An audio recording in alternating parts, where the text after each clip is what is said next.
concept. Misconcept. Well, good morning, and thank you very much for joining us. Albeit at a different time, we're joining each other, so to say, half an hour, later than before. This is the new normal. So, henceforth, we're going to be rolling from 11 to 12 noon when the news will take over. I'm sorry about that. I might have mentioned it on Friday, so my apologies out there. But here we are, and my guest is Dr. T.V.C.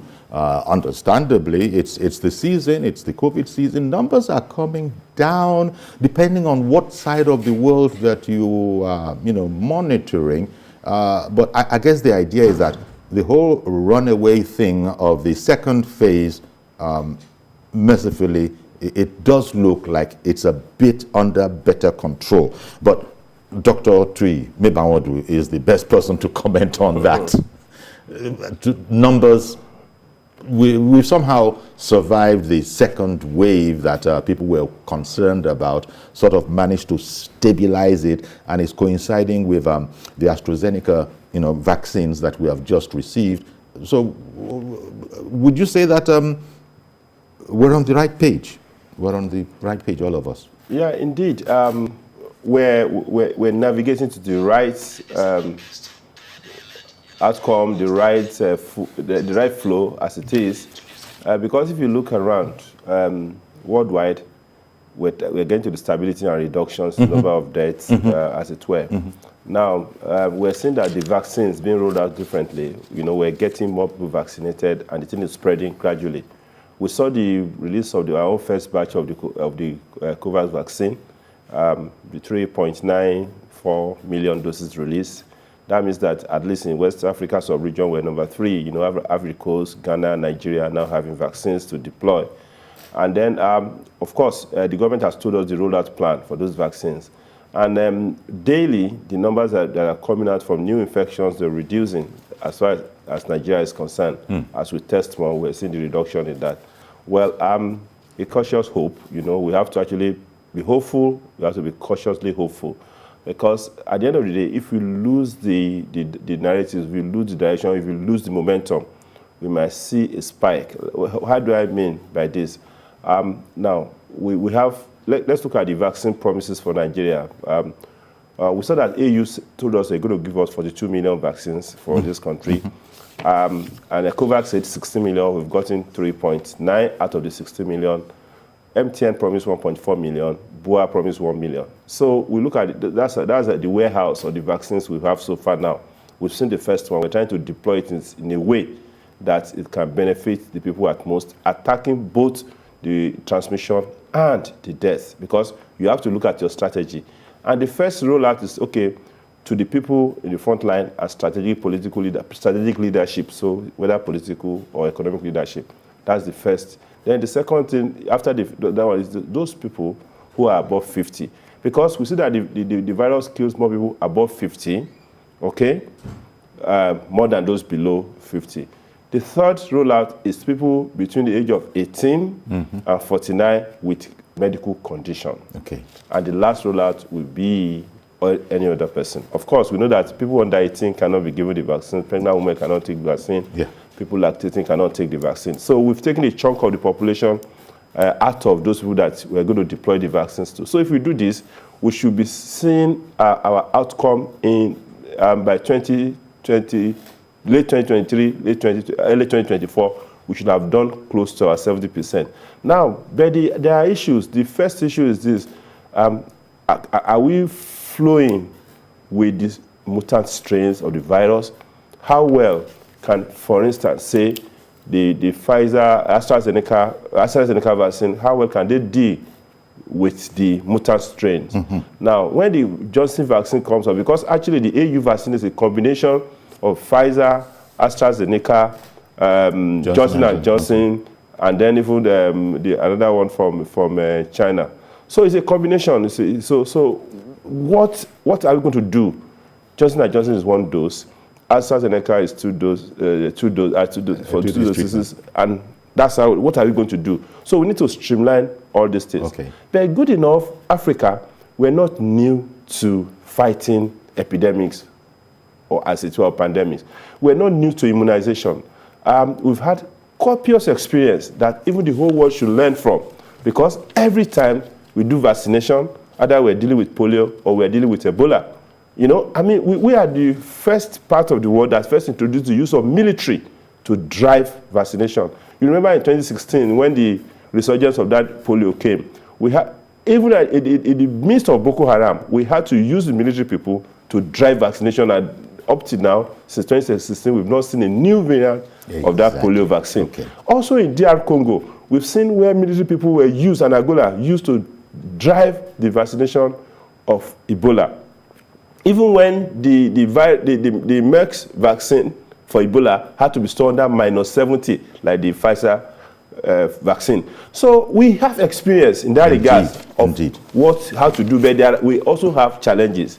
Indeed, we do have some challenges, yes. Because just looking at the papers this morning, one paper is suggesting in its headline that uncertainty, I'm talking specifically about the Punch, it leads with uncertainty surrounding vaccination in Kano, Osun, Delta, and 8 other states. But, Ekiti, Lagos, Imo, Kaduna, and some other states, they seem to be good. Let me now bring in our other person, because we also have Dr. Ahjoku Amadi-Obi. Dr. Ahjoku Amadi-Obi, he's a scientist and founder of the Hudibia telemedicine app. Thank you very much for joining us again this morning, Dr. Amadi-Obi. Thank you. Yeah. Maybe comparing experiences, because by the way, I need to say that Dr. Amadi-Obi is joining us from Ireland. And our doctor in the house is a public health expert. And I've just told you how Dr.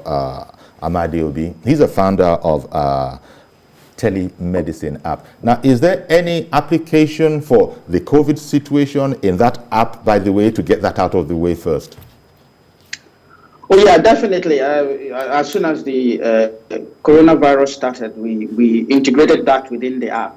We have an option there where you can look at health information. So we added the COVID health information to it. And the advantage of using the app is that you'll be able to listen to it in local languages. So even those who don't understand or can't read English will be able to access the information there. So yes, the information on COVID is there, and it's integrated in such a way that it is linked to specialists who will be able to help you if you have any medical problems with that. Okay, it's interesting because that is computer based. I called it an app, so of course you're going to have a phone or something with which to access it and benefit from it. But that reminds me that the executive director, that is Faisal Shuaib of the National Primary Health Care Development Agency in Nigeria here, he said that within 24 hours, he was saying this last week, within 24 hours of floating an app, I beg your pardon, floating a portal, no less than 2.3 million Nigerians had actually registered within 24 hours of the portal being open. So this shows that there are a lot of people that can, the internet and technology is going to be quite useful in streamlining this and organizing it. Is that assumption correct? Yes, it's particularly, I think it's essential to actually being able to do the proper logistics for that. As you've mentioned, people are able to access it within a very short time. That's and right. The good thing about having it is that if it is directly on your phone, so it's directly accessible to you immediately. You don't have to go to the television or newspaper or wherever to go and get that information. And you can link up with whichever authorities instantly. Okay, you're talking about your app, but I'm saying that locally, we also opened a portal, according to the National Primary Healthcare Development Agency, for people to come in and register. So I imagine you probably approve. Yes, exactly. Definitely. That was a very good step. So the people can access the website on their phones, and immediately be able to register. Or so it's become an essential part of the logistics for this type of a project. The other thing, of course, is that I wonder where you're at. You know, you're an island. I imagine they've started some time before us, and here we are just coming into it. So it's like we're hitting the ground running. Over there, the emphasis seems to be, as you mentioned the first time you spoke with us, that there's a concerted effort to avoid another shutdown of our society. Now, with matters of, what's it called now, with matters of mutant strains coming into the picture, are there any concerns we need to, be aware of in relation to trying to protect ourselves with this vaccine? Yes, there are concerns. Definitely with the mutant strains, they have different, pathological or pathophysiological profiles. So the transmission in some of them is more, the morbidity is more. And importantly, the genetics that is required to design a vaccine might be affected. And some of them might affect the spike protein, which is where you use for the vaccines. So the problem really now is that these are really new discoveries within the past 1 or 2 months. It takes a little bit of time to know whether the vaccines that are already there will be able to affect them. But the big advantage of the type of vaccines we have now is that they have a very quick turnaround in designing things that are specific for these new variants. So like the Moderna and the Pfizer companies would now be designing vaccines that are specific for this particular mutants. So they're probably going to come up with something that will focus on handling these new mutant variants. But also there's a suggestion that the Pfizer vaccine, instead of giving 2 vaccines, you give a third one. That might be able to increase the scope. And even with the mutant viruses, there is also a possibility that even if you get it, the severity of the illness might be affected just because if you've had the vaccine for the other ones, you'll be able to elicit an immune response that will reduce the clinical features of that particular variant. Okay. But yes, there is a lot of concern, but there is also a lot of encouraging news that suggests that we might still be able to tackle it within the parameters. Okay, and right while Dr. Amadi-Obi was speaking there, the pictures of our president and vice president getting the shots, and I think the arrangement is that the Federal Executive Council will be having their turn Monday according to the schedule. And of course, these are special interests, so to speak. We need to see these people, especially the president and the vice president, as it were, leading from the front, letting us know. He's joined his brother heads of government around the world now, both of them have, in showing that this is the right thing to do, especially against the backdrop, Dr. Mebawandu, of there being a few people still apprehensive and saying that, one, they will never take that virus, that vaccination, and it's okay because in any case, the authorities have said that nobody will be forced to take the virus. So consider that. Some people saying that they won't, and the authorities haven't said that, well, okay, it's a democracy. It's not as if it's the most, expected thing to do, but if people so decide, we're not going to force anybody. I think the use of words is just, we just have to choose the right words. Okay, yes, nobody will be forced to take the vaccine, but everybody must be encouraged. Yes. Encouraged to take the vaccine. Because you see, the point of shifting from not forcing you to encouraging you is key. Because the communication becomes so different. Now, why are people reticent? Why are they not ready to take the vaccine? We must interrogate that aspect and discuss that properly and be able to deal with those factors, those hindrance factors that is driving hesitancy and lowering vaccine acceptance. So we have to really encourage people to take the vaccine as much as we're not forcing them to take Exactly. it. Because which I think is what all these big men, so to speak, they're taking the vaccine publicly like this. It's part of this whole encouragement thing. Say, I'm putting my arm, so to speak, where my mouth is. I'm not just saying it's the right thing to do. I believe it so much that I am taking it. Yes. Okay, the visuals are good, but beyond the visuals, okay, you must be able to drive. You means to drive how to encourage, acceptance and reduce vaccine hesitancy. What are the factors driving it? Have we been able to really navigate the whole thing and put it at as lower level as possible at the community level, community engagement, cultural engagement, in terms of driving the vaccine acceptance? But when we saw those registration within 24 hours, 2.3, 2.4 million registered within 24 hours, that would not really deal with the challenge of phased out rollout. Okay, let me ask. Phased rollout of the something, because now what are you doing? How is that going to get to the people without phones in the communities? How is that addressing the people that are supposed to pick the vaccine for the first time? We're not having the whole vaccine for the whole country. No, if I now register now and say I am 20-something years old, I've registered, it's marked that I'm registered, but I'm the last person who's going to take the vaccine by the phased rollout, okay? I'm not having any precondition. So that means that even my registration may not come into effect until maybe late 2023.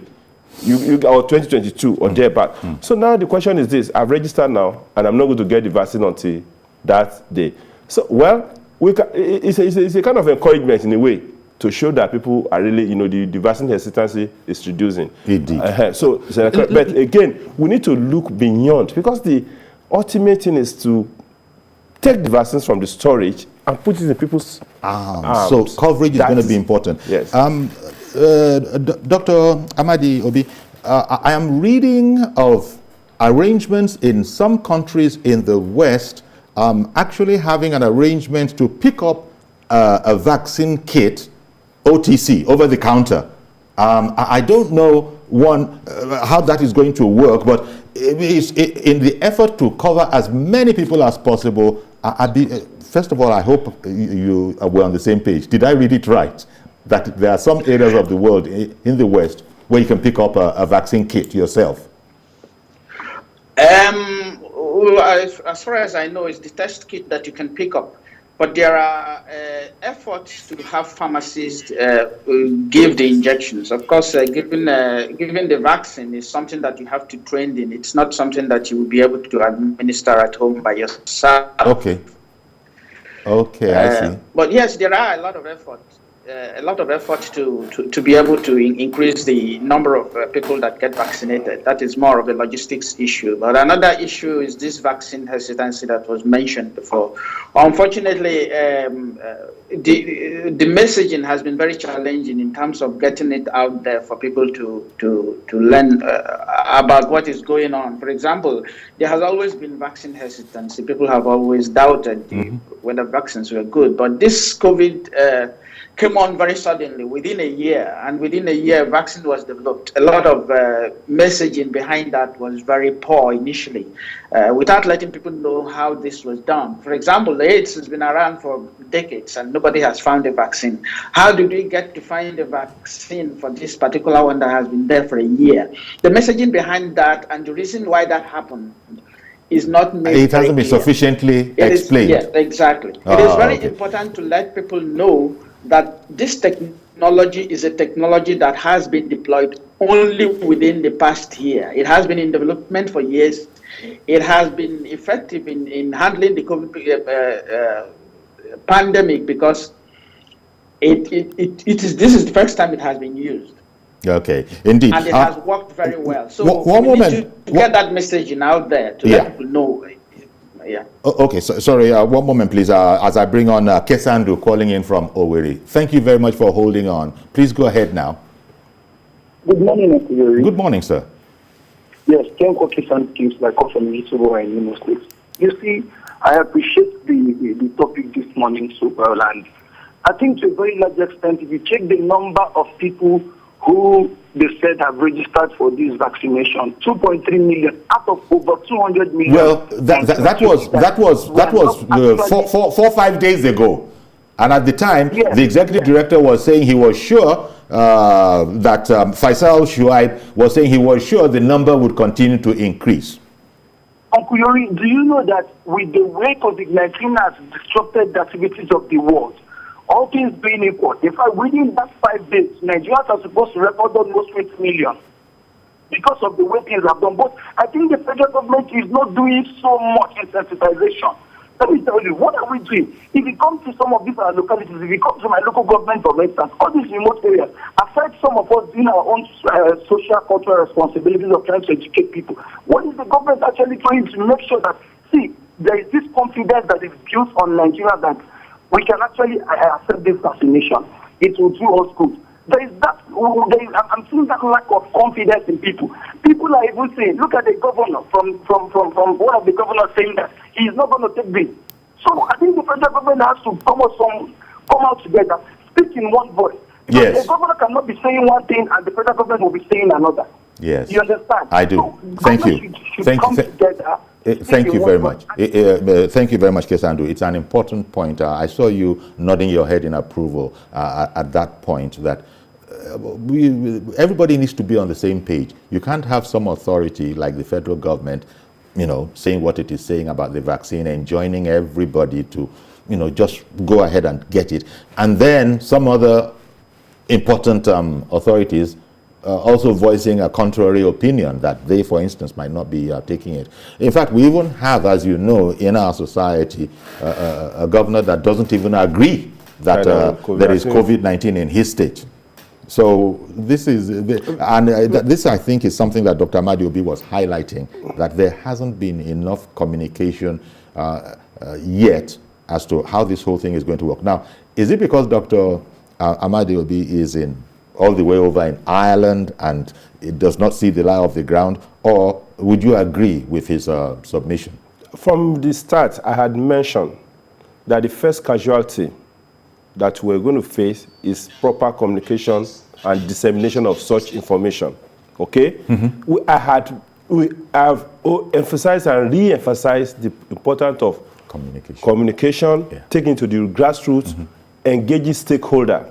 Because in public health emergencies like this pandemic, truth is so vital. If you speak lies, you're going to hurt more people, you're going to kill more people. Then again, the line of communication must have been streamlined in such a way that if you don't have sufficient expertise in, mm-hmm, discussing that, mm-hmm, you are not supposed to discuss it. Indeed. And there's far too much of that going on. Yes, and I don't. People who are not experts, yes, pontificating even on about the matter. Even on television. Yeah.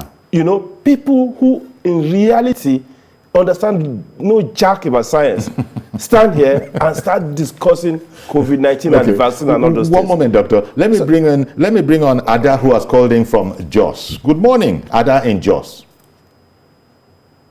Do I still have Ada? Good morning, Ada. I saw another program. Good morning. Okay, good morning, Ada. I'm so happy. Yes, this morning I'm happy you told us what happened. So we'll be now trying from 11 a.m. Now, this COVID-19 thing, my worry is this. Are we actually testing enough to arrive at this conclusion that the incidence of COVID-19 virus is going down? I doubt very much if we are testing enough. So that's one thing. Then again, there are a lot of conspiracy theories behind the vaccine and what have you. So I think there should be enough sensitization. Right from the problem now is that even the people you want to use to sensitize, that's the traditional rulers, some of them don't even believe in it. Forget about what they said before you. Maybe if you bring them there, they will say something else. When they go behind, they say something else. That's the issue now. So we just have to be praying. Pray hard. Let God touch their hearts so that they will believe in you. Then again, what I want to find out there is that I heard this morning about this idea of, I think the one Professor Okolo that had to do with the arrangement by West Africa, whatever, I don't know, that they now want to introduce a kind of compensation, for those who might have side effects and all that. So my worry here is that if they bring up this matter, even though it sounds like a good venture, it might be counterproductive, so they must handle it with care. That's one aspect. Then another thing is that Nigerians, you can trust us, they will abuse this idea of compensation, so they just have to make sure they handle that with care for now. Okay. Okay, Ada, thank you very much for calling. Let me pick up on this issue, and let me start abroad first on this. Dr. Amadi-Obi there. The whole issue of side effects, and Ada was reminding us that some people are even talking of compensation. Does anybody really know what side effects might ensue from taking the vaccines in reality?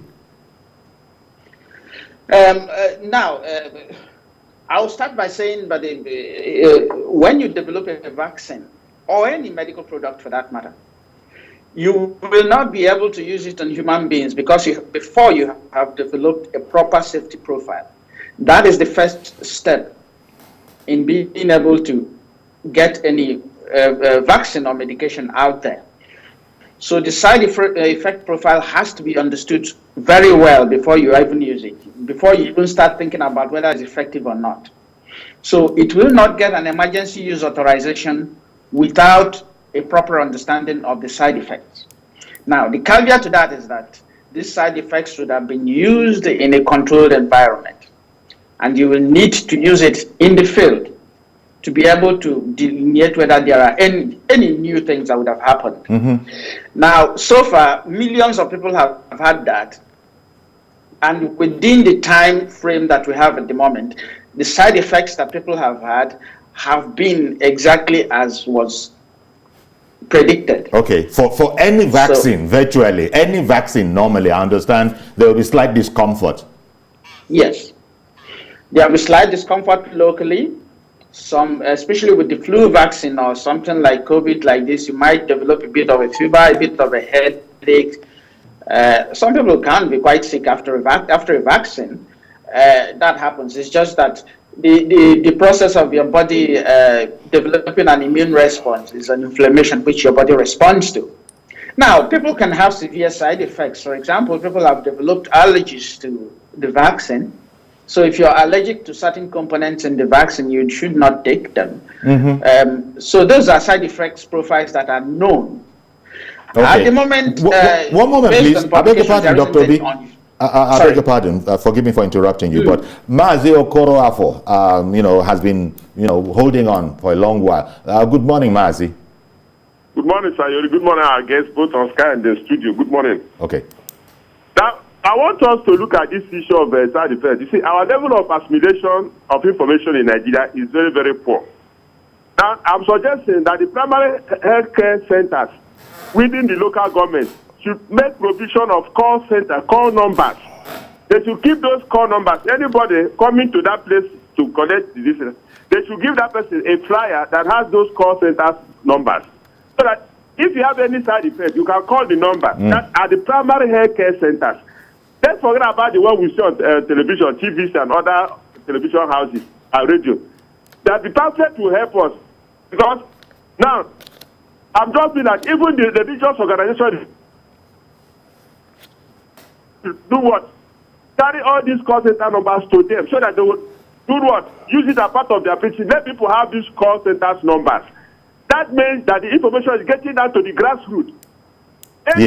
The information based on the urban area does not solve any problem. Okay, thank you very much, Mazi Okoroafo. Again, it's still part of the theme of you've got to engage with the people, let them know exactly what this is all about. Let it not be some esoteric affair that most people will say, oh, I don't know book, I don't know what it's about. No. We can override that if we have the will to do so. Now, Dr. Mebaudu, returning to the matter of side effects, it's so very early days yet. Yet, Ada reminded us that there are those who are worrying about, should there be a side effect? How do we go about compensation and all of that? Bad reactions are not really expected. I mean, millions of these vaccines have been taken around the world. And so I'm just guessing, not being a scientist, I'm sticking my neck out to say that even if anything like that were to happen, as a non-scientific person, I would imagine it would be the exception rather than the rule. Yeah, indeed. Most of the time, exception rather than the rule. But let's get this right first. Indemnity cannot be seconded afforded to the manufacturing companies. In fact, that's one of the rules that guides vaccine deployment. Okay. If there are side effects, you don't take the challenge to the company. Okay. Rather, you allow a local settlement of that. Now, the legal framework for that such indemnity has not been instituted in Nigeria. Yet. Okay? So, because we must get it clear. Yeah. Yes, we know that the side effect is so minimal and really not common. But should anyone have side effect to the vaccine, and we establish the side effect to the vaccine, what are the legal framework to ensure that indemnification can happen, for the person? That one has not been resolved. Not yet. Yes. So okay. this is no doubt, since we have a whole agency, in fact, more than one agency in charge of all of this, if they're all doing their work right, all of these things should, in due course, become a matter that everybody can talk about. Now, sorry for keeping you waiting here. Emmanuel in Port Harcourt. Good morning, sir. Yeah, good morning. Please go ahead quickly now. Okay, yeah, please. I want to start by saying, one of the problems in Nigeria is database. We don't in Nigeria. That's really one of the problems is in giving out this vaccine. Now, I've been seeing on your TV screen here, you said about 2.3 million Nigerians are actually registered. That was about 4 or 5 days ago. 4 or 5 days ago, right? Okay, fine. Now, like as a Nigerian, and if I actually have a database, and due to since this COVID-19 has actually started, we have from NCDC rather, and if this vaccine we are to be given and the registration was actually done, and we as Nigerians, even the law, we didn't even get any information on when the registration is to take place. I think the issue is from the database because we don't have a proper way of channeling information. Now, if you're talking about side effects of the COVID-19 and if you actually get any casualties, I will actually say because you don't have a database, someone can actually just put in names from anywhere, and these are the names of the people that actually have a side effect of the COVID-19. Meanwhile, we don't have a proper database in this country. Now, who are the 2.4 million or 2.3 million Nigerians that actually registered for the COVID-19 vaccine? We don't know. There is no list, no names, no proper documentation, nothing. Well, so that's where the problem is. Okay, I hear you, and I want to thank you very much, Emmanuel, for your contribution. All right. You just introduced another aspect. Perhaps it might be seen that there's a need to publicize these things. But I was going to say that the person who registers is really looking for a place in the queue so that the whole thing can be orderly. So he will know that he has registered, and so people won't just show at random and overwhelm whatever the centers are. That's just my stab at it. He will know that he has registered and know the center where he's to go to. Exactly. So this will help the arrangement. Dr. Amadi-Obi, we spoke about this the last time we had a conversation together. It's important to put things in perspective. The efficacy of these vaccines is another conversation point. I mean, one would love for it to be 100%, maybe even, statistical 99.75%, but it's not quite as high as that.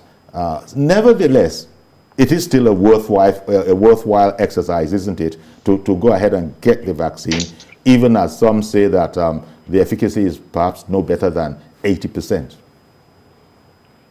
Oh, no. It's definitely, when you say 80%, that is the efficacy of one dose. They are still analyzing the efficacy of having the full 2 doses, which is most likely going to be higher. But it is still important. It has made significant difference in the incidence of the disease among healthcare workers who have been fully vaccinated. A large proportion of them have been vaccinated here. The incidence of COVID-19 amongst healthcare workers here has moved from 1,000 a day to 50 a day. And the large proportion... That's in Ireland, where you are speaking from. Yes. Yes. And that is partly as a consequence of the full vaccination of the healthcare workers. So it's definitely effective. in controlling the disease. The effectiveness is quite good. It's 80% after first dose, and after second dose, it's most likely to be higher than that. Okay, but did you say it's 50-60% for the first dose?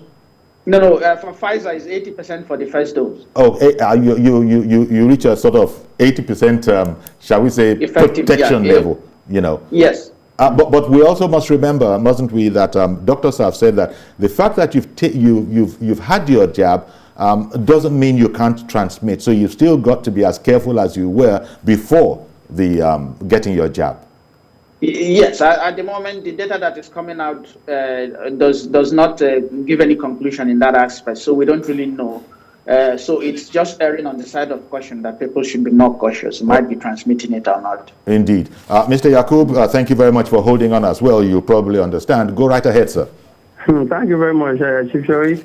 And then good morning to your guests in the other side. Yes. Chief Shori, I just want to say that I give kudos to Mr. President and then the first Vice President of this Federal Republic of Nigerians for showing a leadership.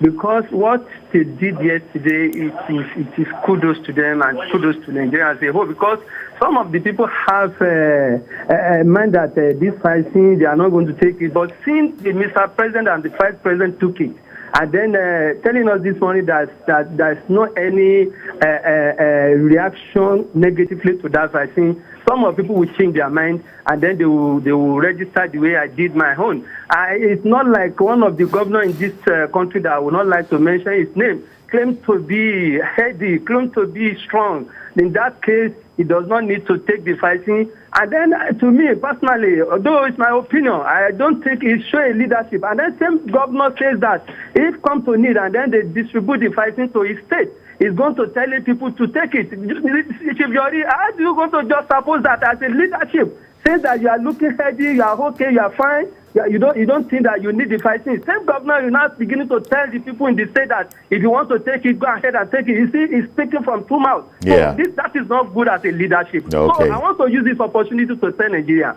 go and register, took the vaccine because you have your life to live. Thank you and good morning. God bless you, sir. Good morning, and thank you very much for calling in. And that's why we have this kind of program.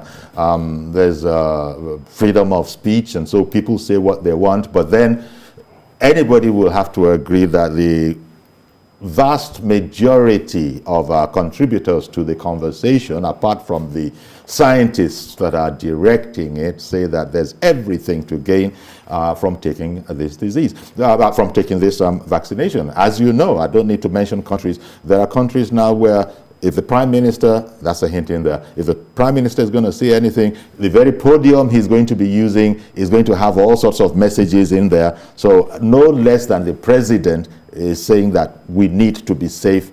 I mean, the Prime Minister in the case that I'm citing without being too particular.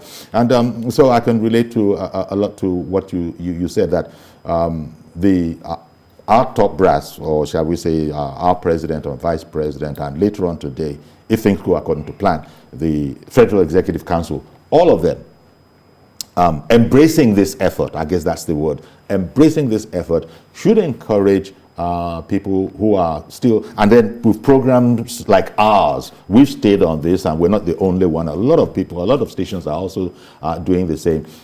The word will get out, along with the naysayers.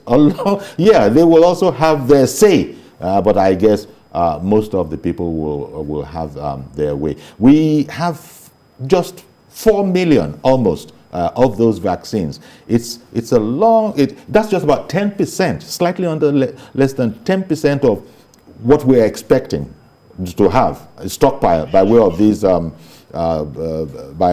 by way of our storage of these vaccines. But it's going to keep on coming in, and I guess most everybody that needs it, we just have to be patient. We'll get it, and maybe we have to be around. So that's why you can't ever let up. We have to be around to get it. So the frequent washing of hands, the proper distancing, social distancing, the masking, all of that is going on right up until you get your jab, and has to continue even after the jab. I have someone else on the line. Mr. Ade in the UK. Good morning, sir. Mr. Ade, we're waiting for you. Good morning, sir. Good morning. Yeah, thank you for calling in. Go right ahead, sir. King of Presenter, good morning. I get my brother in the studio. Yes. And the doctor in Ireland. Yes, Dr. Amadi-Obi. Yeah. What I want to say is that people that are asthmatic, to be concerned as well. Maybe they should ask their doctor before they take it. Oh yes. And those who are allergic, those who are asthmatic, sure. Because I've taken mine, no, and like I said, for a long time, I'm waiting for the second jab next month, so that I can travel to Nigeria free. And I want, because we love seniority, I want you to tell us, have you registered, you yourself, because we want you to be protected. Thank you very much, sir. Indeed, I have taken advantage of the site, and to bring, he's gone now, but so very nice of you to be concerned about us in T.V.C. here. All these, my cameras are nodding that yeah, of course we've registered. We just can't overemphasize the fact that we need to all be on board here. Whether or not, I mean, the efficacy, Dr. Amadi-Obi has just said it, you have said it. One and Toro is better than one another. Even if it is 60% efficacy itself, it is still worth the target effort. is simply this: reduce the severity of the infection if you get it. And the vaccine will reduce the severity of the infection, because it's the severity that is putting us in trouble. It's the severity that drives people to the isolations, to the emergency center to take oxygen. It's the severity. Quite a lot of young people do have the thing and they just pass away like just flu and they get well. But the older one, those with preconditions, when they pick the virus then go further and cause more damages, and then they will have to need ventilator, they will have to need this and that, they have to stretch the health system, they have to target the fund available. Now, the major obstacle we're having, because if you look at the vaccines available for us, we are not meeting up with what we need. So we need the vaccines. Supply is key. Yes. Finance is key. Critical infrastructure, payment for infrastructure and flow, logistics, especially logistical health infrastructure, is also very key. Indeed. If you want to really drive the vaccine to the lowest level possible. Indeed. Mr. Yakub there spoke about underlying conditions. Again, on that web portal, these are things that you will fill in there. Most people know if they're, diabetic, asthmatic, or whatever. And so they've asked for such information, all of which will go into scheduling you. And thank you very much, Mr. Musa in Abuja, for holding on. Go right ahead now, please. Okay, thank you for having me. And thank you for this very program. I just wanted to make contribution with regards to this very vaccine. Sure. Especially one that has to do with the vaccine and those who have been infected. If the essence of taking vaccine is for us to get exposed to the features of this very virus so our body can develop antibodies. What happens? Why do we need to have somebody who have been infected also go for the same vaccine again? Because the body will still have generated the same antibodies if you have been infected with the wild virus. Okay. Yeah. Thank you very much for that question. Let me ask Dr. Mebawodu. I'll also take it to Dr. Obi later on. That question. Simple enough. Number one, you don't know how long your immunity, your naturally acquired immunity is going to last. Is it going to last 1 month, 2 months, 6 months? You don't know. Now, then you have to have that double assurance, okay? The double assurance that, yes, you are recovered, but I also have a second protection against recurrence. So for the sake of other people, and you have seen, let me give a typical example. One of the governors in the northern state had COVID twice. He went into isolation twice. That's right. Despite the fact that he had so-called immunity the first time, he also had it. Okay. So now, so can you imagine if it were possible to vaccinate him after this first exposure? He might have been protected against a second infection. And you don't know how the second one is going to be. And let's also appreciate the fact that there are a lot of spectrum of things we call post-COVID syndromes. Okay. Okay? Okay. If you have one and then you are still coping and then you can be able to add vaccine to further protect you, why not? Okay. Dr. B, would you like to add anything to that, the question that viewer asked? Yes, that is actually a very topical and important question. My colleague has addressed some of the aspects of it. But in terms of hard evidence, it is still something that is being studied. But if you have had COVID before, COVID is very much like the flu. So if you've had vaccination for flu in 1 year, you need to get it again the next day. The reason being that there are new variants, just like COVID has new variants. You still need to take a vaccine for that new variant. So nobody is really at this stage. Those who have already had as a policy, those who have already had the COVID before are advised to get it until we have a clearer studies that show definite evidence that to think otherwise. But there are also, as was pointed out by the doctor there are also relevant reasons why those who have already had COVID should get the vaccine. Okay, thank you. Anthony is calling in from Australia. Good morning. Good morning, sir. How are you? Very well, thank you. Yep, thank you. Okay. I'm watching you as I'm on with you. I'm watching you. Okay. The third fellow that spoke about the governor inconsistency. You see, the problem we have with this COVID up to today is because of the absence of leadership in America that brought us to this where we are today. So I think it is better for everybody to speak with one voice. There's no other way than to show it as the president and the vice president, they've taken the shot and they've come out and they've shown us. If you know how people die, the rate of death of this thing, you see, it's because we don't have the statistics and we are not seeing. Here in Melbourne, we are shut down for almost 6 months, not doing anything, to tell you how bad it is. So now the vaccine is out. That is the way out for everybody. So it is in the interest of everyone for us to go out and take that vaccine. Indeed. Because if you look at polio, when polio started, not until the vaccine, it was vaccine that red polio and polio was free. When Ebola started, it's the same American people that went there and red it. So now we have got the vaccine. That should not be any debate over this. Everyone should go out there and get it. Indeed. Thank you. Thank you very much for calling in from Australia. You mentioned London. There's probably London in Australia. Melbourne. Oh, Melbourne is what you said. Again, thank you very much for calling in.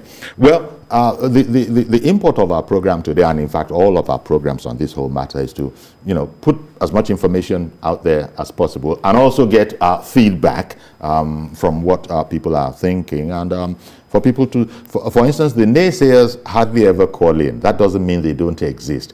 It's probably because more people than them, many more, just want to find out how they can go about receiving this thing. And we've spoken about all sorts of devices. Science is coming into it. Dr. Amadi-Obi, he has this telemedicine app. We can find out information there. Locally, we have our own, a portal that has been opened by the National Primary Healthcare Development Agency. So there's no shortage of information, and I guess it's all about, as the president, as the authorities are saying, as doctors are saying, scientists are saying, just go ahead and get this vaccine. Maybe closing now, because I really have to go, a very short one from you, Dr. Amadi-Obi. As we are waiting for it, and even those who are already on the queue, it's still going to be terribly important to keep up all the protocols, right? Because it's about our immunity. So everything we can do to boost our immunity, we should still keep doing? Yes, definitely. All precautions should still be in place. All the social distancing, hand washing, and masks all should be in place, and everybody should take proper precautions. I want to thank you very much, Dr. Ahjoku Amadi-Obi, scientist and founder of the Who Dibia telemedicine app. Thank you very much for coming on our program. And, thank you. Indeed. And Dr. Mebawadu, we can't let our guard down Yes. The masks still have to be up. Indeed. And then we must also be able to further put pressure on the international communities and vaccine manufacturer to assure equitable distribution of these vaccines to low-income countries. Because we remember in the 90s, as many people, more than 12 million people died in the span of 7 years before the antiretroviral virus got to us. We can't allow that to happen with this vaccine. Thank you very much, Dr. Tui Mebawodu, our public health expert and a friend of the house. You're always here when we ask that you please come along and help us understand these things. Thank you for your time. So that's our program. I hope you do something towards getting vaccinated as soon as possible. Maybe go check out the portal that we're talking about and, just register. So, meanwhile, as you've heard from the doctors, keep up all the anti-COVID, protocols, correct distancing, social distancing. You don't need to be in crowds that are unnecessary. You must mask up. That's our program today. We'll see you tomorrow for a fresh edition. I am Yori Folarin. Bye-bye for now.